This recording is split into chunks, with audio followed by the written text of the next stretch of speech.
पालघर जिल्ह्यातील घोलवड पोलीस ठाण्यात कार्यरत असलेले पोलीस निरीक्षक साहेबराव शिवाजी कचरे यांच्यावर लाच मागितल्याचा गंभीर आरोप झाल्याने एकच खळबळ उडाली आहे।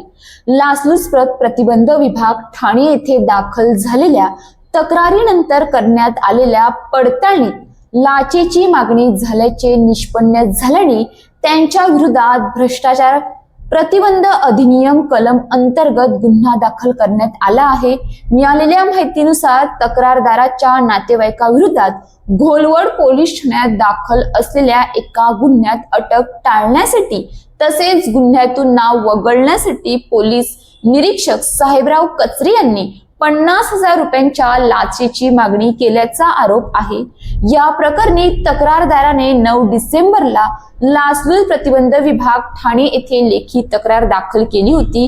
तक्रारीच्या अनुषंगाने लाचलुचपत प्रतिबंध विभागाच्या पथकाने शासकीय पंचांच्या उपस्थितीत घोलवड पोलीस ठाण्यातील पोलीस निरीक्षकांच्या कक्षात पडताळणी मोहीम राबवली। या पडताळणीत तक्रारीतील बाबींना दुजोरा मिळाल्याचा दावा विभागाकडून करण्यात आला असून त्यानंतर घोलवड पोलीस ठाण्यातच संबंधित पोलीस निरीक्षकाविरोधात गुन्हा नोंदवण्यात आला आहे। कायद्याचे रक्षण करण्याची जबाबदारी असलेल्या अधिकाऱ्यावरच कायदा मोडल्याचा आरोप झाल्याने पोलीस खात्यात मोठी खळबळ उडाली आहे। घोलवड पोलीस ठाण्याचे अधिकारीच लाच मागणीच्या आरोपाखाली सापडल्याने सामान्य नागरिकांमध्ये तीव्र संताप व्यक्त केला जात आहे।